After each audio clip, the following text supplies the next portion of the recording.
Austin 316 says I just whipped your ass. And what's it gonna do? It doesn't matter how you're doing. Woo! Wheeling, dealing, limousine right, jet flying. Can you dig it, sucker? Would you please shut the hell up? You don't know what hard times are, Daddy. The cream will rise to the top, oh yeah. Oh, yeah.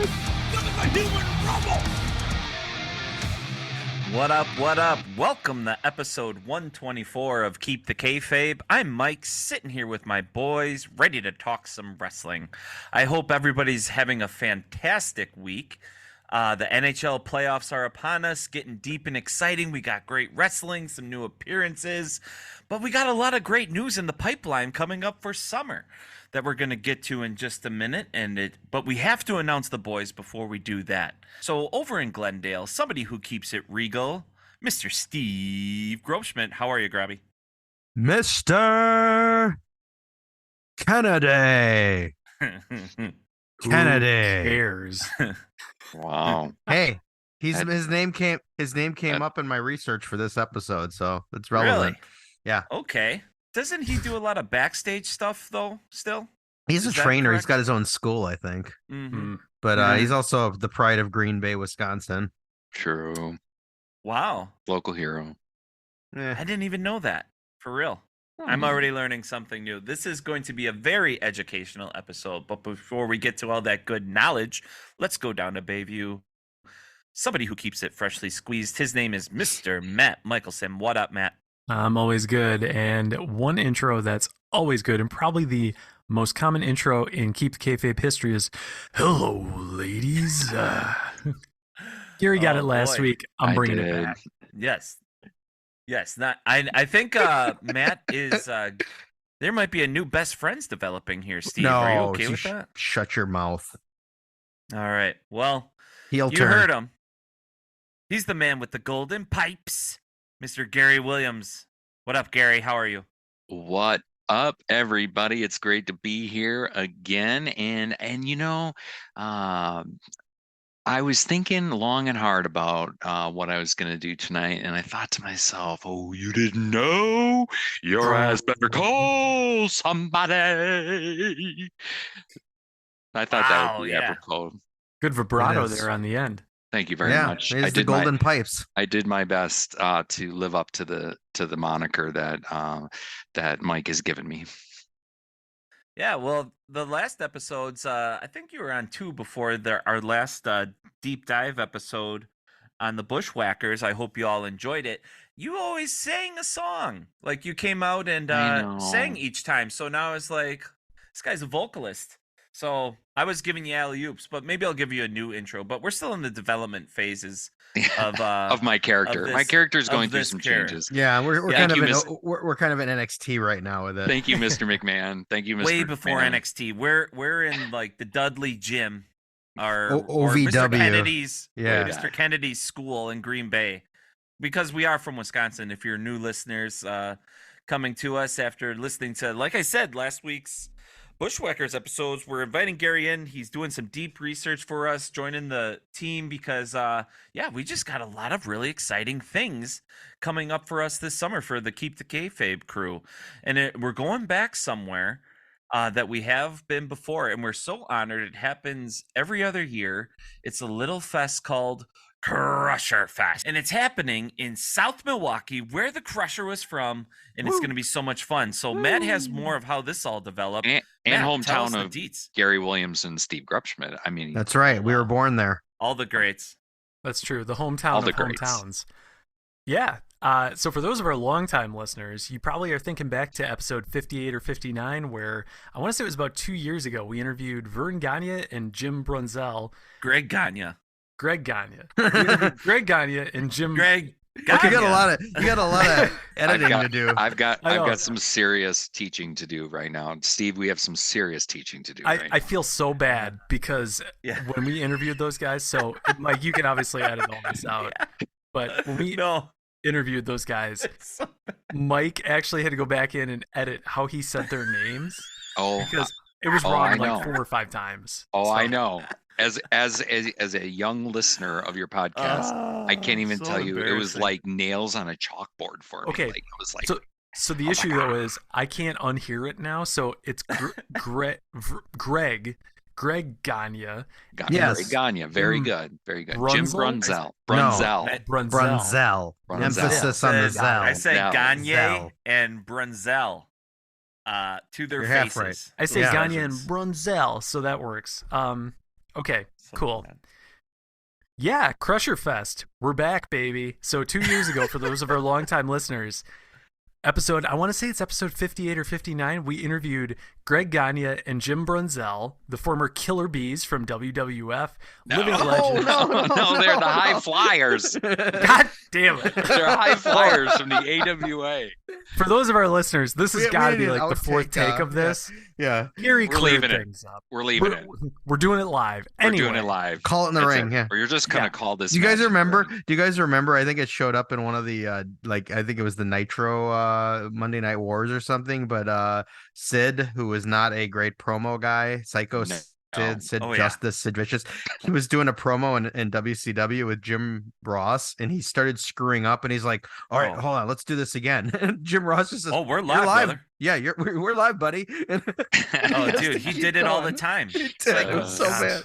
That's our buddy over at WrestleBotch. He's got Psycho Sid Mike Slips. Yeah, Hashtag. it's so a great great. one to Good. check out. He's got That's at right. least 10 or 12 strung together. But Matt, yeah, totally. Matt, I just feel like this is the moment that I can now begin maybe to take you under my wing and begin to continue to educate you on the wrestling greats of yesteryear, so that we can all enjoy some of this wonderful history and legacy.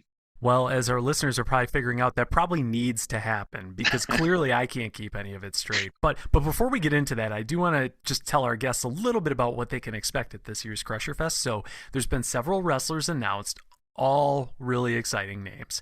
Tonight, we're going to be talking about Cowboy Bob Orton, not to steal Gary's thunder, but that's what you're going to hear. You might recognize the last name. We'll talk about it. There's also going to be Al Snow visiting at Crusherfest. We've got the $1 Million Man, Ted DiBiase, unreal. I'm excited for that. Yes. One half of the Rockers, Marty Jannetty, and this one is one that's really going to blow our longtime listeners' minds. You've heard him here before on Cameo. You've heard us talk about him a lot since day one. He's a longtime friend of the channel. Greg the Hammer Valentine will be at Crusherfest in real life. We are super excited about it. We may get a chance to talk to some of these guys. You'll just have to keep listening. But up until we get to Crusherfest, we're going to be doing a deep dive on each of these wrestlers each week just for you. You can get the full history behind them so that when we actually do go to Crusherfest, we get to talk to some of these folks, hopefully. You get to hear about it and have all the background and really get the most out of these stories. So for those of our longtime listeners, you already know what's coming. For our newer listeners, keep listening. You're going to love it. But with that, I'm going to turn it over to Gary because we got to hear about Cowboy Bob Orton.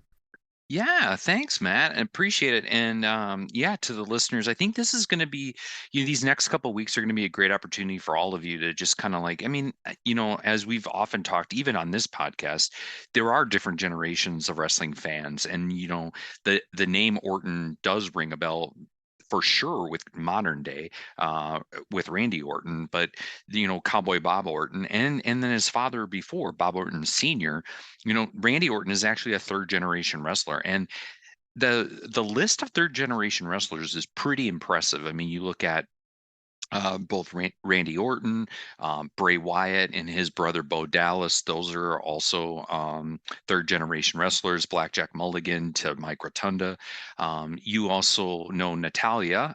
Jim the Anvil Neidhart was her father, and they are all related within the whole Hart family within there. And so another one is Curtis Axel. He is the son of another AWA local great, Kurt Hennig, who then was the son of Larry the Axe Hennig. Another one that I don't know if any of you will quite know is Andrade is a third generation wrestler.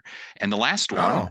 yeah, the last one is Ted DiBiase Jr. And so it was Hot in senior. the news right now. Yeah, hot in the news right now. So the $1 Million Man, Ted DiBiase's son. So Bob Orton kind of represents this really lost, this interesting group of superstars who not only have made a great impact in their careers, but I think really are going to also be known as people who have made an impact on the next generation of wrestling in a way that's pretty special. And so, so yeah, we're excited to bring you today Bob Orton and talk a little bit more about him, and then get you kind of ramped up and excited for Crusherfest.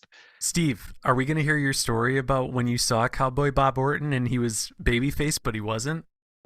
We will, because Gary and I both were there in the crowd. I think we tracked it down to the actual show. I think we did. Yes. There aren't a lot of options because I'm pretty positive. Yeah, well, we'll get there along the journey, but definitely because it's one of my favorite stories. Awesome. I think we've heard that story more on Keep the Kayfabe than my Del Venus intro, so I'm really excited to hear it again.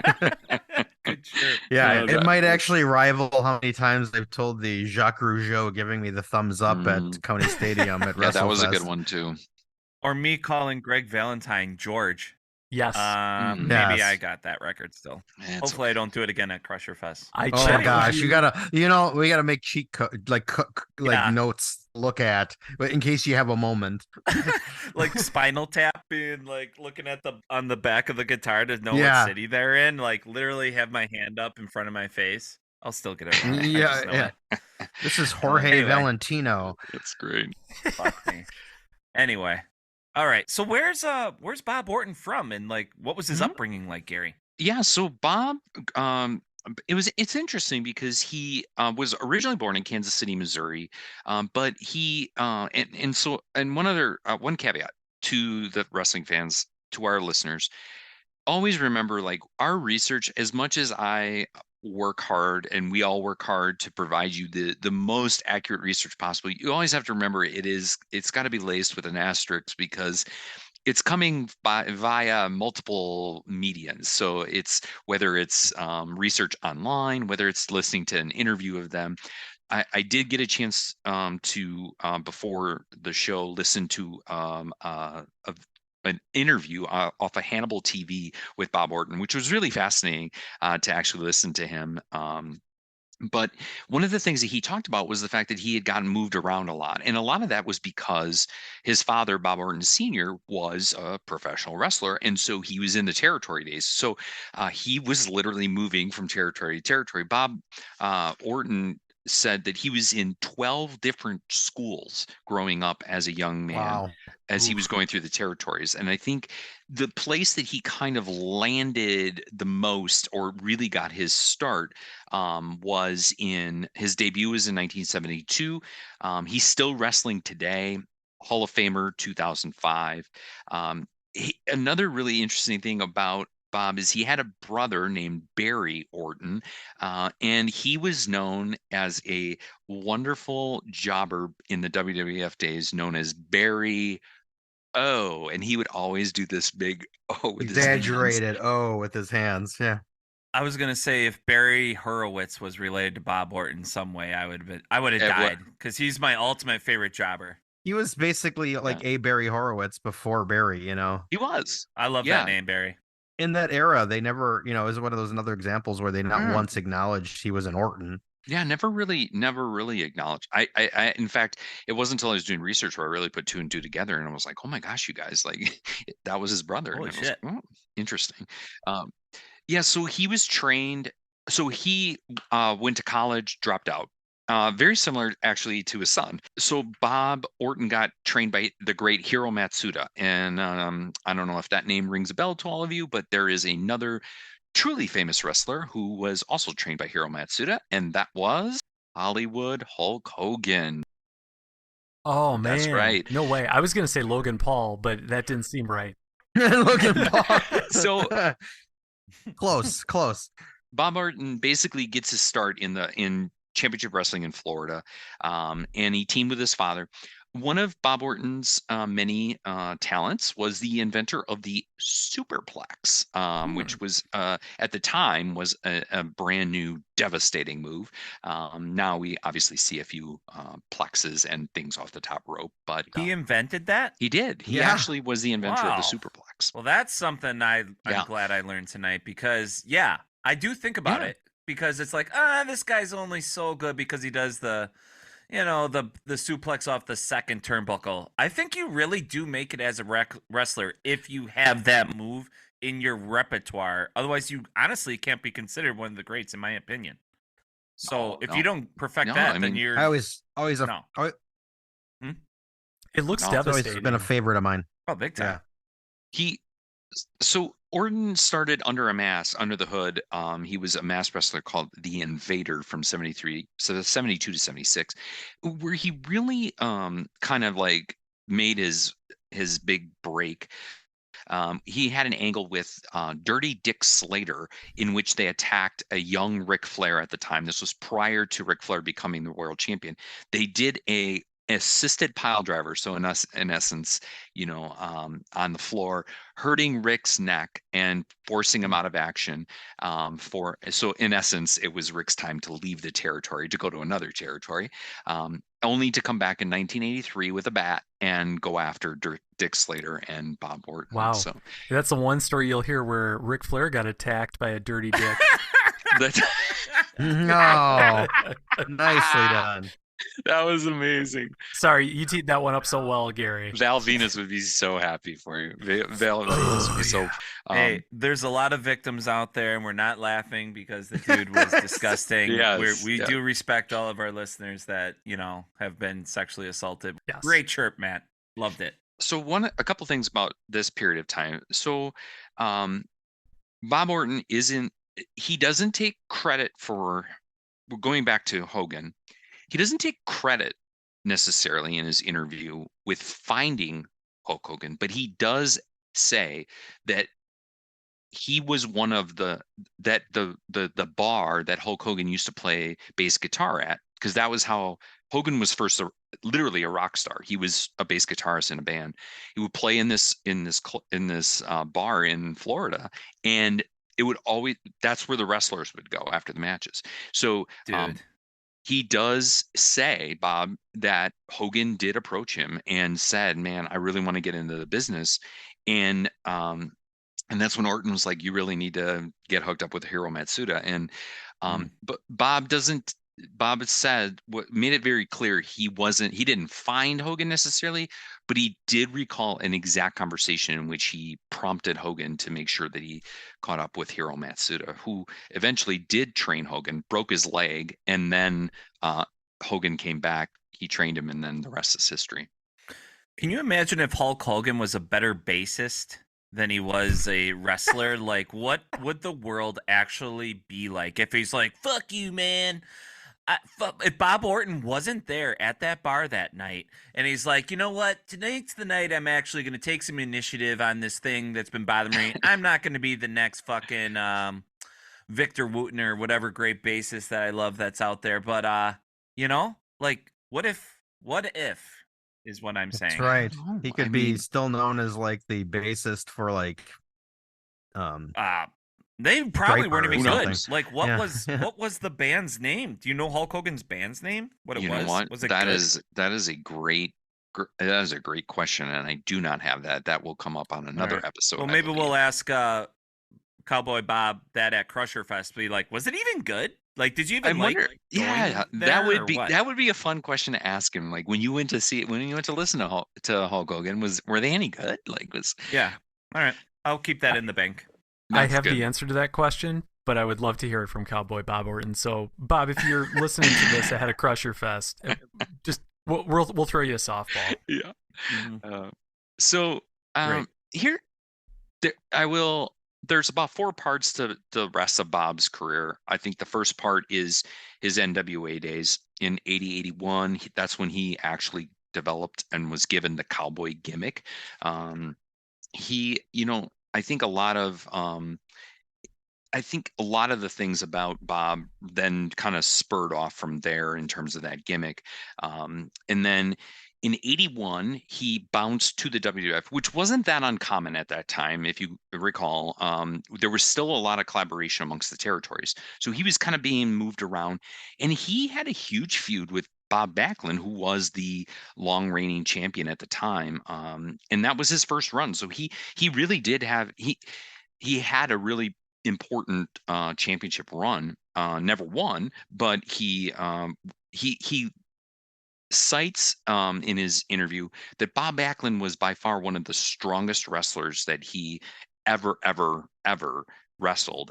It was a main event program, and this is when he gets introduced to Andre the Giant. And one of the things I loved about his interview, and I think something that we'll talk about probably a little later, is they really, you got to think about the 80s wrestling. Those guys, it's not today. They literally would drive to places in cars together for long extended periods of time, get to the arenas at whatever time, and then they would just hang out with each other. And Bob Orton recalls these funny stories about just playing cribbage with Andre the Giant. And I just thought to myself, like, God, if only we would have known what we know now, I would have loved to have been a fly on the wall and heard some of those stories, right? Like, or just to be there and play cribbage with those guys.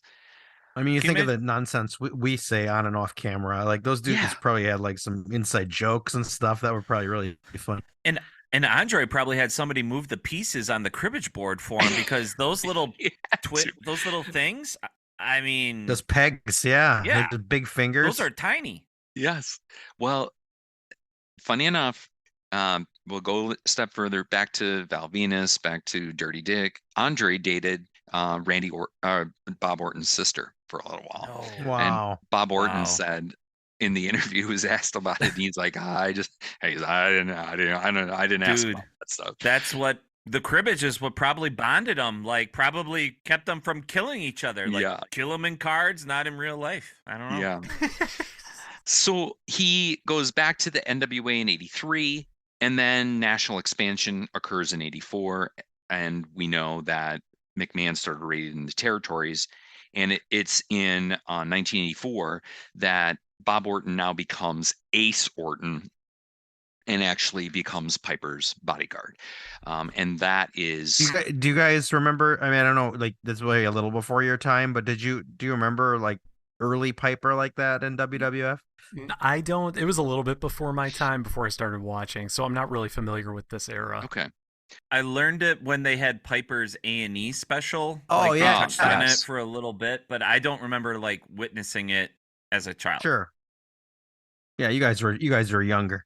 Yeah, Orton recalls just this amazing relationship. So he actually met Roddy Piper back in the Carolinas.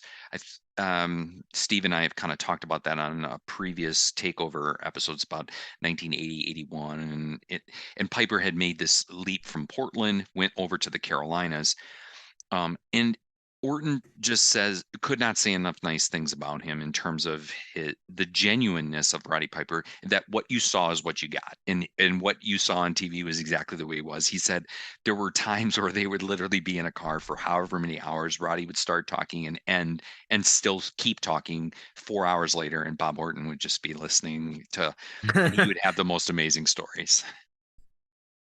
Yeah, just imagine that. Like, it's just the hours upon hours with this larger than life legend, and you're just like a mental like cassette recorder, like just collecting all these stories. And then in your spare time, you're basically beating people up for a living in a ring, and like being a rock star in your own right too. Yeah, getting built up. What's next for him, Gary? Well, so he recalls a story that I hope that you guys will also talk to him about. He recalls this amazing story. During the Carolina run, so there's this group of guys that basically he clumps to. So the guys are people like Don Morocco, Roddy Piper, JYD, Andre the Giant, Bob. Not bad. Heard of him. Yeah, not bad company. Exactly. He spends the better majority of his time in that circle. And Steve and I were talking off camera before this about just the amount of time they spent with each other, the camaraderie they had, and the interchangeableness of them, they literally would pick feuds with each other and they would just go on a run for X number of months. They were like best friends. And yet they're putting on these amazing matches. And so, Steve, we talked a little bit about that, prior to tonight's show, Yeah. and about that camaraderie and how it really did translate into magic in the ring. What didn't you think so? Yeah, and it's like, I mean, I think a little of that happens nowadays, but it's probably kind of a lost thing where these guys just know each other so well. We've used the term even on our own podcast here, call it in the ring and stuff. Those guys just knew each other so well. They could just Yeah. make up shit on the fly and it would work. It'd be great. And sometimes they'd go to the well on things they knew. Sometimes they'd try something different. But it was like this, just almost like they spoke the same unspoken language and could just work these incredible angles and stories and matches, and yeah, it was natural to them. And I feel like that's yeah. Sorry to jump in over you, Steve. I was going to say, please do. I feel like that's the one piece of pro wrestling that, regardless of the decade or the era or style, calling it in the ring just seems like something that's always there. And anytime you see guys do that and it works, it's always a phenomenal match. And I think a big piece of that is, a lot of the time, especially when you watch modern wrestling, and I'll digress from this very quickly, but when you watch modern wrestling, a lot of times, especially on TV, you can tell when they're telegraphing things in the ring. And it's a big part of that is just because, there's only so much time in the day. These guys only get so much time in the ring with each other. You can't get that kind of chemistry like these guys did back in the 80s. You're not doing house shows every night. You're not traveling and wrestling 300 days a year. You're so right. With the same 10 people or whatever the case might be. So for these guys, yeah, practice was definitely part of it, but there is definitely an element of chemistry, magic, whatever you want to call it, that comes into play here. And yeah, it sounds to me like these guys were no different. Well, something you just said made me think of something that, like, I don't think people can appreciate enough about pro wrestling. And if you're somebody listening to this that is like a casual or fan, is like, think about that. People sometimes knock wrestling if they don't get it, but and we will defend it by saying these guys are acrobats, they're talent, they can do all this stuff. But when you think about it, it's like Cirque du Soleil or some of these things, it's like they practice and they have a routine and that. Yeah. And you imagine these wrestlers doing something that's like on the spot, where they're doing these moves where they have to match up and they have to kind of read each other's minds. Like, that takes it a whole new level of like complexity and challenge that they just have to make it work. What a great analogy. Yeah, it's like theater, except the stage is surrounded and it's in a ring. It's just like, and you don't have a script you memorized before. Yeah. It's so crazy. Whole different form of entertainment, and so many people dedicate their whole lives to doing it because there's something in them that wants to do it.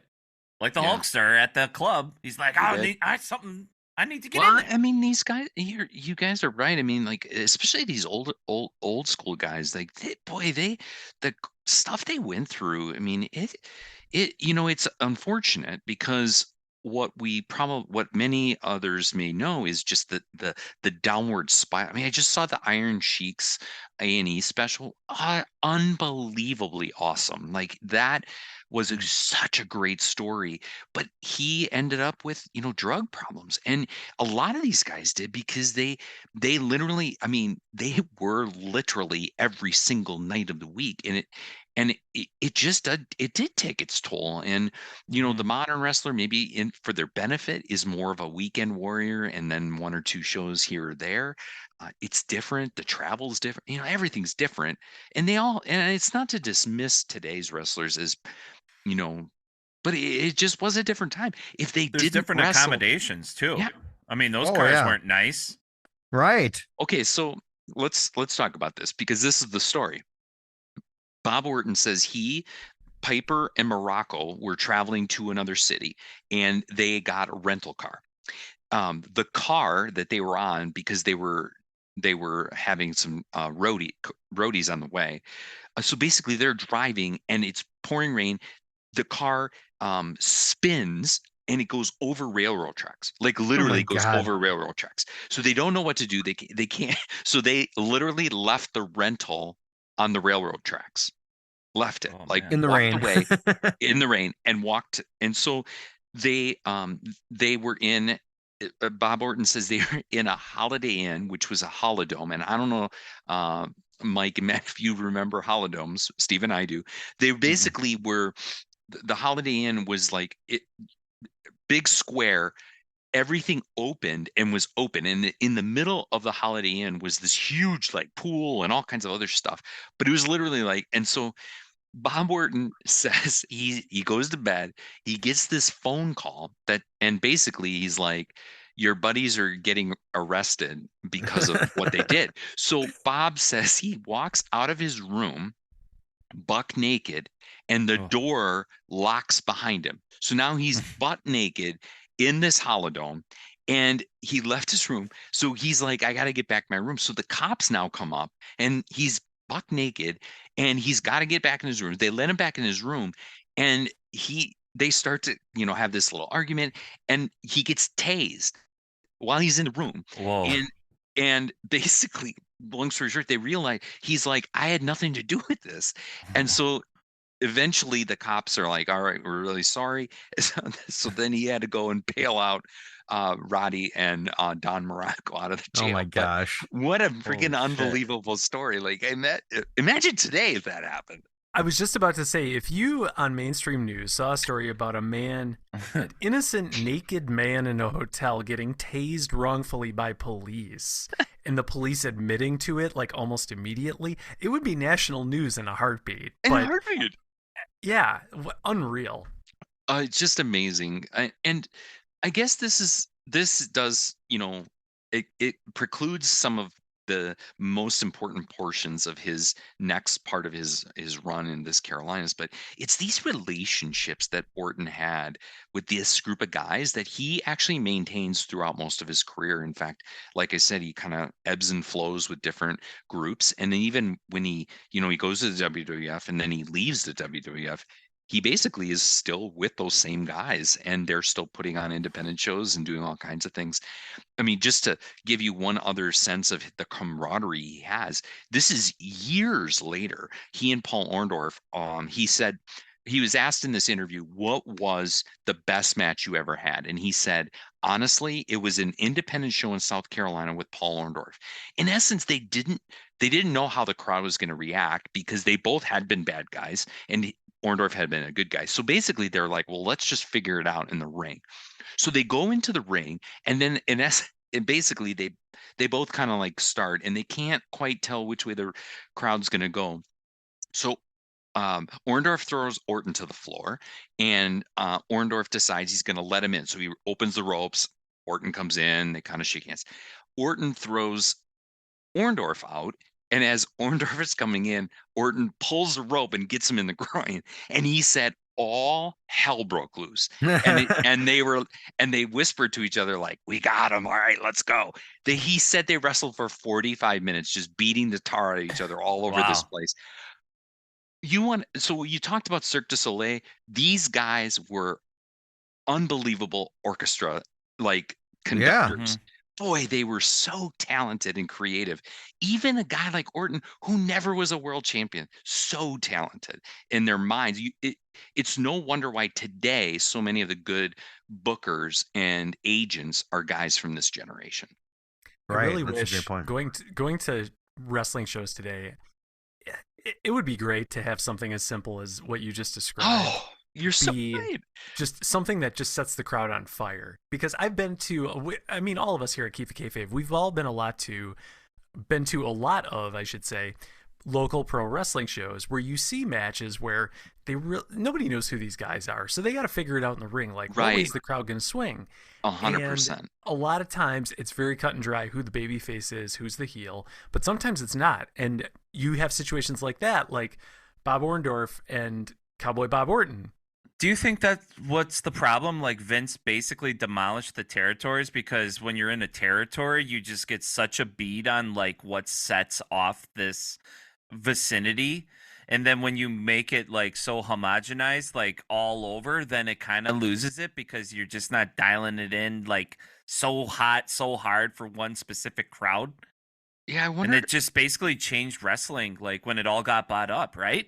Yeah, Mike, you're on to something here where where I do think that what's lost today, and this is something that I really felt like in researching Orton and just going back on his, is what's lost is I don't think back then they had a plan, but it wasn't as scripted long term. It was kind of more, like, all right, let's see how this goes. And if it doesn't go, they're going to scrap it, just because there wasn't the intensity of television or technology or social media. So like Right. they literally could go. I mean, Steve, how many times did these guys, these world champions, literally just, they're like, I'm gonna lose the title tonight because I know I'm gonna see you 2 weeks from now. We want to make more money in a couple weeks. So let's just flip the title. And half the time it wouldn't even make it to the mainstream. Like You would never know. things like that happened, and like those of us that only watched on television or whatever didn't even know what happened. Yeah, So we that's gave the awesome. example. We gave the example a couple episodes ago where Harley Race was this dominant champion in the NWA. He went to Japan, lost the title to somebody there, a Giant Baba, I think it was, and then made sure he got it back before he went back to the States. And they didn't really acknowledge it at the time.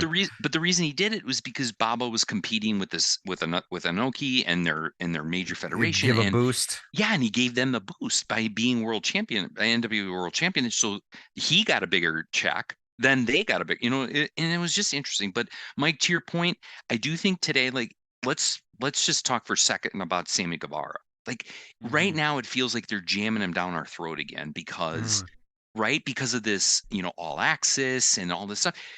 At the end of the day, like, I don't know.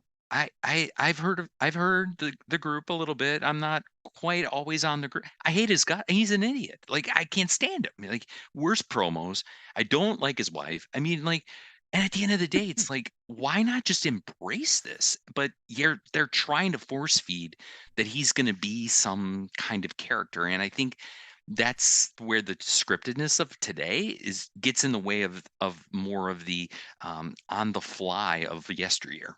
I think that's a great analogy, Gary, because yeah, Sammy Guevara is the perfect example. Like, he's one of those rare few wrestlers who is a heel on screen and in real life. And if you're looking for examples, like, well, come on, guys, how do you know he's a heel in real life? Look at the situation that happened between him and his former fiance, and then 6 months later, he's with Ty. Like, don't tell me something didn't just happen acting there, like right? gross teenagers on social media. Yeah, Exactly. And they're rubbing it in everyone's face. Like, that is not cool. Like, regardless of whether it's scripted, on screen, part of the storyline, or if it's real life. And in this case, unfortunately, it happens to be real life. So no matter how many good matches Sammy Guevara has and what angle he's working, whether they try and make him somewhat of a babyface or try and push him as a top star, the crowd's not buying it, to Gary's point. But getting back to the days of yore, that wasn't really so much of a problem because people didn't have access to that kind of information like they do today.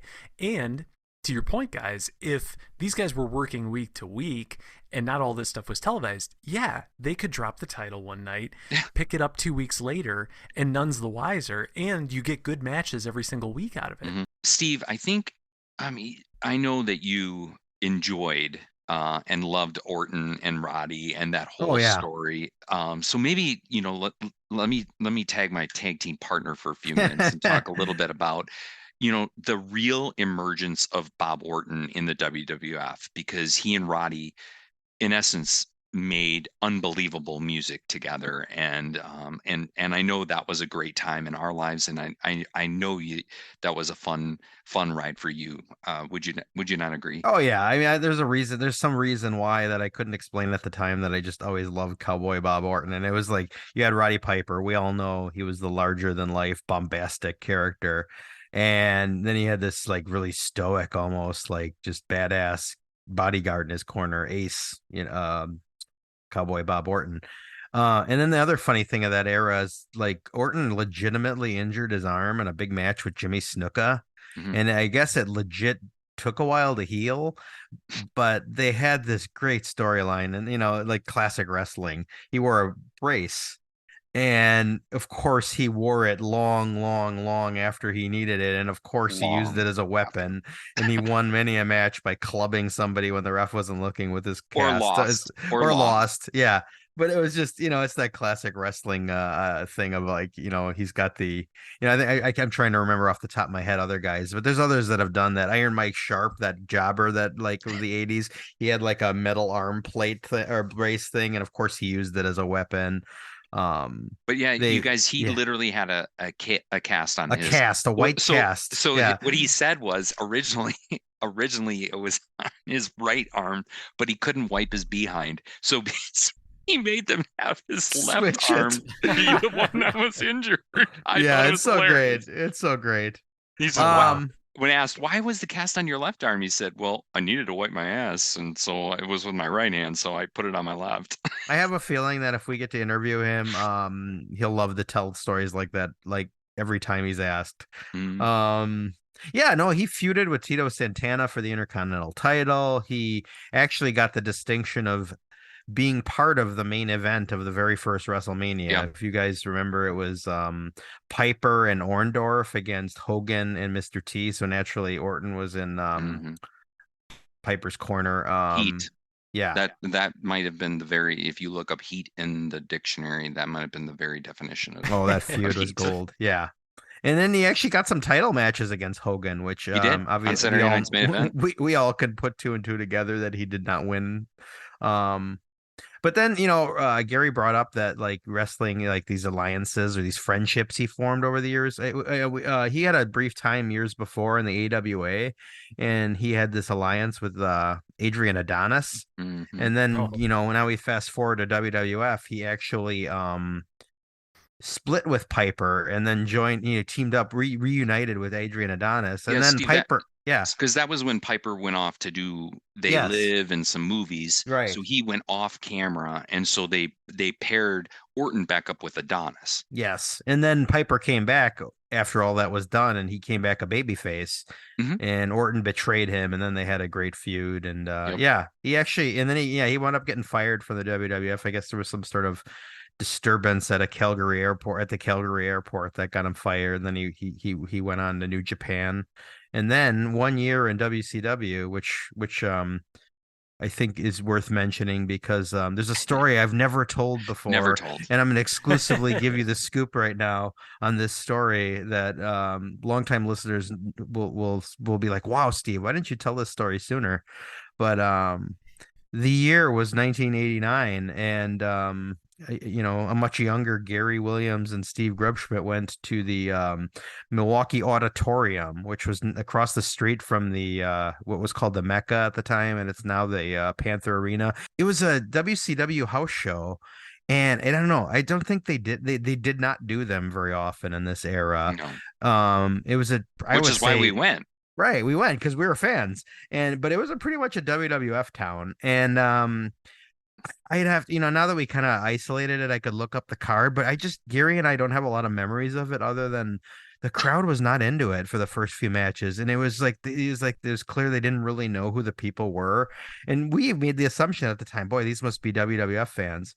Well, then what happens? I forget how many matches in. A couple matches in, Cowboy Bob Orton comes out, and people are like, and I kind of vaguely remember these old guys in front of us were like, oh, we like him, like because he was just in the WWF, and the reaction, he was a heel, and the reaction he got was it's just crazy. Stunning. Like the crowd was cheering him more than anybody that night, except when later on when the Road Warriors and stuff come out. But and at first, classic heel, he's ignoring it, but he didn't do anything overt, pump up the crowd or anything, but you could see he was having fun and starting to embrace that the crowd was behind him. I love that. And oddly enough, if that's the show we're thinking of, I don't remember this at all. I actually thought he won the match, but apparently it was his first, he was beating some people in WCW at the time, and that was his first defeat in WCW was that match in Milwaukee. He lost to a fellow by the name of Mike Justice. But that's our fond Bob Orton memory that if we get to talk to him, he's going to have to indulge me and hear my story. Oh, he'll love it. I think he will. Yeah. He'll totally remember it. Yeah. Oh, yeah. Right. How could you not forget your auditorium days in Milwaukee? I know I don't. Well, I don't know how you. I mean, I'm glad because I haven't told this story before, so it must have Yeah, left It's it going was to really leave a good. lasting impression on Matt in particular. Always has, always will. Then, now, forever. That WWF run, Steve, was his is the pinnacle of his career, and he even admits in his interview like what he and Roddy did were completely magic, and really after that it was hard to replicate. But Yeah, he did end up in before he left the WWF, he did end up in a feud with Don Morocco, and they were tag team partners. Then they did the classic split up, and then they feuded together again, same guys. And so now he's on the road with his buddies, and it's just kind of cool. He talked a lot about how great Mr. Fuji was at the no, I time. can imagine. One other person, though, that he was close with, although was his enemy, was Captain Lou Albano, because Captain Lou, um, for those of you that know or remember, he was with Cyndi Lauper, and that he was part of the rock and roll connection. He Wrestling. was Yeah. rock and wrestling connection, and he was in Cyndi Lauper's "Girls Just Want to Have Fun" video as the dad. Um, Orton talks about this genuine love of like literally love for Lou Albano. And the reason was in the 1960s, I think Mike, you will like this because on the last episode we talked about the riots of wrestling. In the 1960s, when his father was wrestling in Florida, apparently they were in this unbelievable angle where they were literally rioting, and he couldn't get out of the ring. And Captain Lou, he says Captain Lou single-handedly saved his dad's life. He came down to the ring with a gun and started shooting it to get them out of the ring. It's um, crazy. and he helped saved it. I mean, he was like very sincere about it in terms of saying like, yeah, he saved my dad's life that night. eh, I can you imagine? Can you No. imagine that? No, I can't. I don't even really know what to say in regards to that. It's stunning actually, to hear that story and just be like, wow, the guy literally saved his life. So pretty cool. Um, you know, one other thing Sorry. I want to bring up. So after the WWF, Steve, uh, eh, I don't know how if you recall, and now Mike and Matt, this is starting to get into the late the 90s and into basically in before he comes back for his Hall of Fame run in 2005. The wrestling world is kind of tipped on its scales a little bit because the WWF is going through the steroid scandal, and it's starting to kind of 90s-ish itself, which became like kind of weirdly goofy. And Hmm. so this group of guys, um, and your favorite Matt, Jim Brunzell, they all go to form this interesting league basically in 1994-ish. It was called the AWF, and their thing was they did rounds. Like literally they would have 4 or 5 rounds of like a minute or two or whatever, and you had to try to get the pinfall. It was kind of like this throwback to what wrestling was. And all the guys that like Tito Santana, Jim Brunzell, Paul Orndorff, all these guys were now in this league. I actually went back and YouTube some of the episodes, and I was like, oh my God. Like I had never seen it, and I'm kind of glad I didn't at the time. But it was very bizarre. But he was in this league, and basically he battled with Tito Santana for the world title, of which Tito Santana was the champion. You guys imagine like nowadays like AEW, like you got like Darby Allin's going to war with Sammy. Oh, hold on, it's the end of the round. No, we got it. They're gonna go sit in their corner and rest, and like it's just like it'd be Crazy. such a. I mean, it would make picture in picture more logical.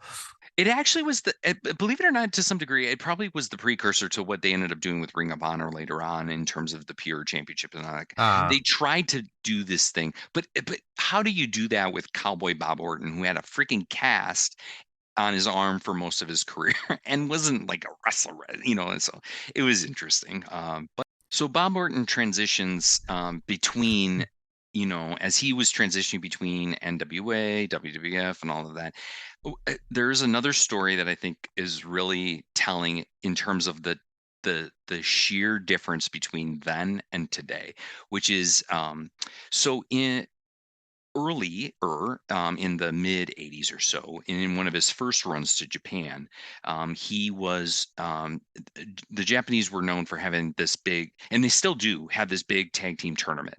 And so in one of his early runs, he was teamed with a guy named Don Kernoodle. And so they were out in Japan, and in the semifinals, it was Don Kernoodle and Bob Orton against the Von Erichs. And this was, early 80s. And so, like many decision making back then, it was about saving face. And Fritz Von Erich, who was world class championship wrestling promoter a long time, and then his sons were out in Japan, and he told his sons, "You will not lose. Like, you cannot lose, because I don't want you losing to that team, because it's going to reduce the credibility of our titles." So basically, they force a disqualification. So then Kernoodle and Orton advance, and they end up, winning the tournament, but they save face, right? So fast forward now, that was early 80s. Now fast forward into the later 80s, and Orton returns to the tag tournament now with his former partner, who he had been with, Dick Murdoch. And so the Japanese, so they're in their dressing room, and the baby faces are in one, the heels are in the other dressing room. So the Japanese agent comes in and says that he says the Von Erichs are going to go over, in essence, and they're going to pin you, Bob Orton. And Bob says, "No, I called my dad. He said I can't lose." So the agent goes back to the dressing room for the Von Erichs, and the Von Erichs are like, must have had a conversation, sent them back, and they said, "Okay, he's going to pin Murdoch." And Murdoch's like, "Nope, he's not going to pin me. I'm with him. His dad said I'm not getting pinned." So they go back to the Von Erichs. The Von Erichs come back, and Orton legitimately says, "We were messing with them. We were totally fine." But the agent comes back and they say, "Okay," like they really are trying to figure out. And he said, and so Orton says to the agent, "You tell them if they want to beat me, they have to beat me up." And so the agent goes back, they go to the ring, and they get introduced, and there's this long pause. And the next thing you know, a Japanese team comes out. The Von Erichs split, because they were afraid that Orton and Murdoch were really going to kick their ass. So they just completely left. They completely That's amazing. disappeared from the tournament, got replaced by this Japanese team. And Bob Orton's like, we really were kind of joking with him, but oh my gosh. wow. So essentially we all know who would win in a shoot fight now, because exactly. it seems like the Von Erichs would have forfeited. Right. Another great a final good Bob Orton story from this era was he had a long-standing feud with Mr. T as well. You guys, Mr. T, was obviously an actor, but he was in pretty good shape, wouldn't you say, Steve? I mean, Mr. T was kind of holding his own.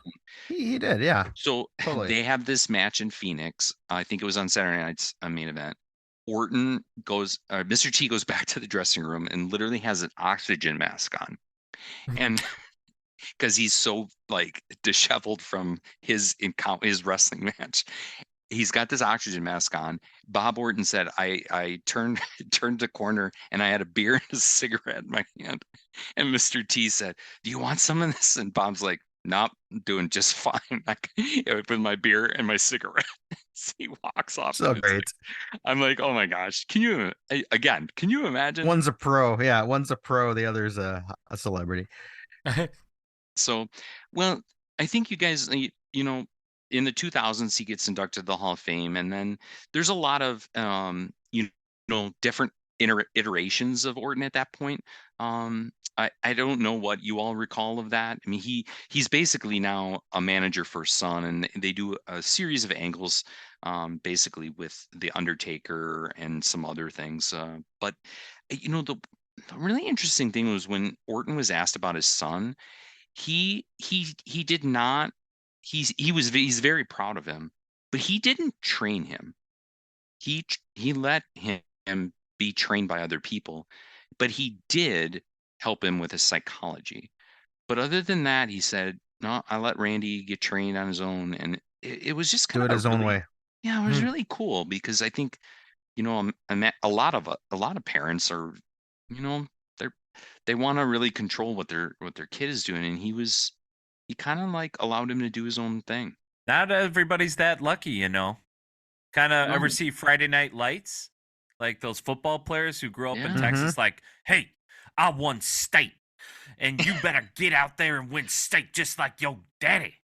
Like that's the Tim McGraw role. If you that's awesome. can't, pick up my great acting chops. It was great. I thought it was him. It sounds more like the Righteous Gemstones to me, but go on. It did. Oh my gosh, you're right. Best show ever. I love it. It was kind of like when Greg the Hammer Valentine showed up last week. I mean, Shout out to Greg, awesome. friend of the channel. Yeah. Yeah. And Linda had to pay for it. Yeah, there's a lot of stars that'll show up on this show for sure. So yeah, speaking of stars, his son Randy Orton doing his own thing, becomes one of the youngest WWE champions, I think, of all time. Right? That's the record. Yeah, I think he was I think when he won the first title, he was 24. the youngest ever. Mm-hmm. Something like that. Yeah, Something like At that, the yeah. time, that was the record. Yep. shit.